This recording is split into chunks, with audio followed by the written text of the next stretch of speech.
Bonsoir à toutes et à tous, ravi de vous retrouver sur 8 Mont Blanc. Il est 18 h, c'est l'heure du journal préparé par l'ensemble de la rédaction. Voici les titres de ce mardi 10 janvier 2023. Des médecins en colère et des médecins qui galèrent, il en existe beaucoup en France. Ces dernières semaines, bon nombre d'entre eux se sont mis en grève pour montrer leur mécontentement. Dans nos départements, ils tentent de s'organiser comme ils peuvent. Illustration dans ce journal. Et puis la Cibra se met au ticket 2.0 depuis ce lundi. Les usagers du réseau ont la possibilité d'acheter leur titre de transport par SMS. Manon Toiti a écumé pour nous en long, en large et en travers la ligne 6 pour constater les effets bénéfiques de ce dispositif. On débute cette édition avec une page santé. Vous le savez, depuis plusieurs semaines, certains médecins libéraux se mettent en grève pour alerter les pouvoirs publics sur la situation. À l'origine de ces mouvements, le groupe Facebook Médecins pour demain. Il réunit depuis septembre 2022 des milliers de médecins généralistes et a comme principale revendication la hausse du prix des consultations à 50 €. On écoute Catherine Cuvelier, une des représentantes du collectif en Savoie. Elle répond aux questions de Laurie Strulard. Moi, j'avoue qu'on a l'impression maintenant d'être maltraitant avec nos personnes âgées. Parce que quand une personne âgée met 7 minutes, voire 10 minutes à enlever les 7 couches qu'elle a sur le dos quand il fait froid, parce qu'on est quand même en Savoie ici, on se décompose, on se dit mais on va jamais y arriver. Parce que si on a 3 personnes âgées d'affilée, on prend 1 heure de retard, on n'arrive pas. Donc on aurait un peu plus de temps, 50 €, on pourrait prendre, par exemple pour les personnes âgées, on se dirait on va bloquer une demi-heure au lieu d'un quart d'heure, pour prendre un peu plus de temps, parce qu'elles ont plus de pathologies. Là, on est en gros obligé de faire de l'abattage pour payer toutes nos charges et gagner notre vie.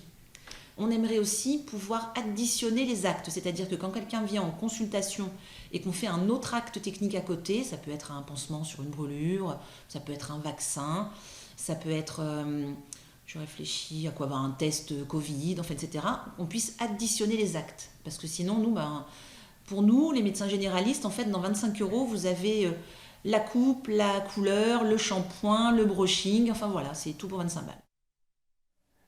Et pour continuer d'évoquer les difficultés des praticiens au quotidien, direction la Haute-Savoie pour jongler entre tâches administratives et pratiques de la médecine. Un médecin de famille installé à Cranfsal a créé un espace adapté à ses besoins avec plus de personnel et de matériel. C'est un reportage signé toujours Laurie Strulard. Oui, c'est pour l'INR du monsieur.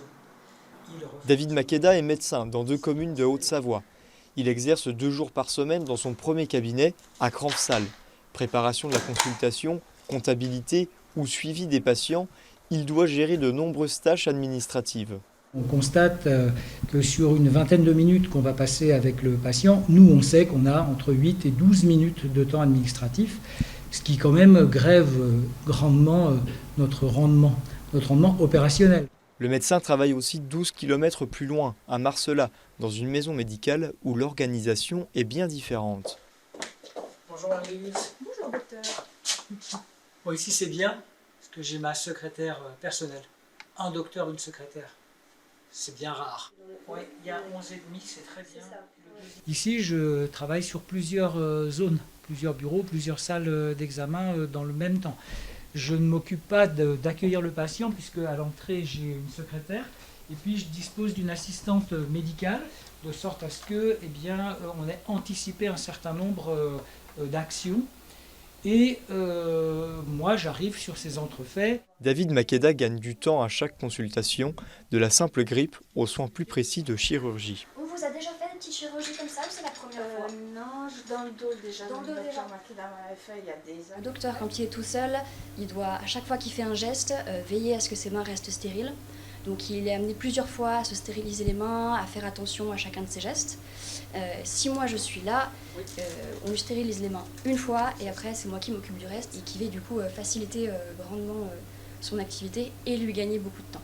Un tel confort de travail a un coût. Le docteur Makeda a financé personnellement cette maison médicale ouverte l'année dernière. C'est un investissement de conviction pour moi, mais pour disposer d'une infrastructure opérationnelle, une ergonomie de travail qui tienne debout, du matériel technique, une assistante, une secrétaire, cela a un coût. Et ce n'est pas le hasard. L'équilibre financier de ce type de dispositif, il est atteint dès 50 €, le prix de la consultation. À Marcella, pour un médecin, une trentaine de patients sont pris en charge chaque jour. C'est 5 de plus que dans son cabinet à Cranfsal. Et on reparle du chantier de reconstruction de l'hôtel de ville d'Annecy, ravagé par un violent incendie le 14 novembre 2019. Alors que le montant total des travaux s'élève pour le moment à 30 millions d'euros, François Astorg, le maire de la commune, a annoncé que ni l'État ni la région ne financeraient ce chantier. Je vous propose de l'écouter à ce sujet. Il faut demander aux intéressés. Voilà, moi je ne dirai pas le pourquoi, je fais juste le constat que la région, via M. Laurent Wauquiez, avait dit que nous aurions des financements sur l'hôtel de ville au moment où ça a brûlé, ce qui n'est pas le cas. Et l'État, malheureusement, j'en ai reparlé au préfet, j'espère que les choses vont évoluer, mais l'État ne financera pas l'hôtel de ville, 1 million d'euros. Donc ce n'est pas le meilleur moment pour cette nouvelle-là, surtout que l'hôtel de ville, c'est un bâtiment institutionnel, c'est la maison des Annéciens, c'est la maison du peuple, c'est les institutions, c'est la République. Et en plus, il répond complètement aux objectifs que l'on se fixe en termes de transition écologique, puisqu'il y aura de la géothermie, du solaire, ce sera un bâtiment vertueux. Donc, je ne vous cache pas que la pilule est un peu difficile à avaler parce que les coûts de réfection de l'hôtel de ville, même s'il y a assurance, c'est pas neutre. En bref, le département de la Savoie vient de lancer son appel à projet La Savoie couleur du monde pour l'année 2023 pour aider les initiatives savoyardes. Le dépôt des candidatures est possible jusqu'au 31 mars prochain. Au total, le conseil départemental savoyard a consacré une enveloppe de 40 000 € pour accompagner ces initiatives. Rendez-vous sur www.savoie.fr pour plus de renseignements. Depuis ce lundi, il est désormais possible d'acheter un ticket de bus via un SMS dans le Grand Annecy. Ce dispositif, mis en place par la Cibra, concerne tous les trajets. Le titre de transport ainsi acheté est valable 1 heure sur toutes les lignes du réseau. Cette nouvelle mesure a pour objectif de faire gagner du temps aux utilisateurs, mais aussi aux conducteurs. Les précisions dans ce reportage de Manon Toiti.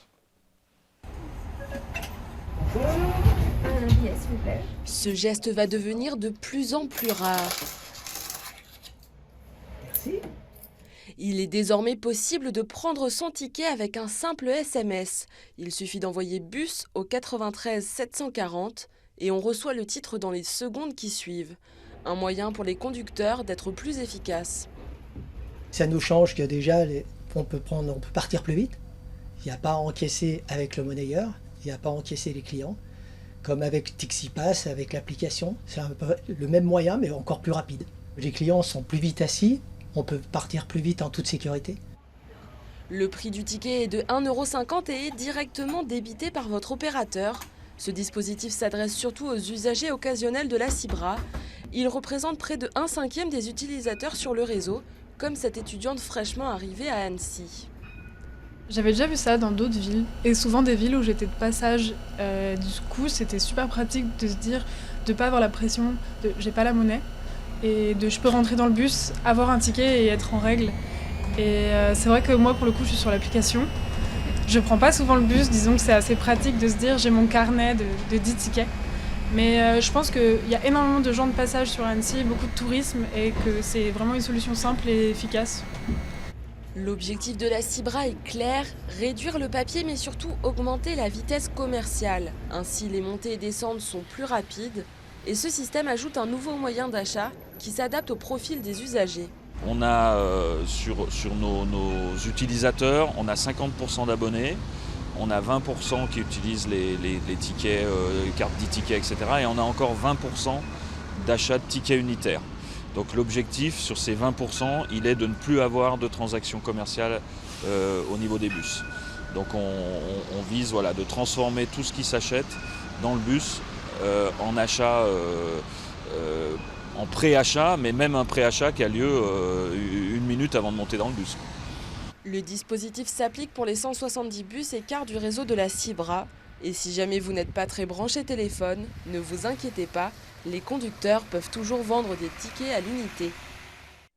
Un mot de sport pour terminer ce journal. Nous en parlions ce lundi avec Cédric Rullier, l'entraîneur du Chambéry Savoie Football. Le derby rhône-alpin des 16e de finale de la Coupe de France entre Chambéry et l'Olympique Lyonnais aura finalement lieu à Lyon, au Groupama Stadium. Ainsi en ont décidé les dirigeants savoyards. La rencontre aura lieu le samedi 21 janvier à 20h45. Autre club local qualifié, le FC Annecy ira lui défier l'ASM Belfort, équipe de National 2, le dimanche 22 janvier à partir de 18h30. Et puis en ski alpin, une bien mauvaise nouvelle avec l'annonce du forfait de Mathieu Bellé et Victor Mufajandé pour le reste de la saison. Mathieu Bellé souffre d'une rupture du ligament croisé antérieur du genou gauche. Il devra être opéré, tout comme Victor Mufajandé, lui également opéré du genou gauche après sa chute ce week-end du côté d'Adelboden en Suisse. C'est la fin de cette édition. Merci à vous pour votre fidélité à l'information sur 8 Mont Blanc. Merci à toute l'équipe. Place à la météo avec notre spécialiste Thierry Paulme. Comme chaque soir, vous retrouverez ensuite la partie de la rédac. Victoria Lopez reçoit Eva Duchamp du Théâtre des Collines pour évoquer le festival Court-Circuit.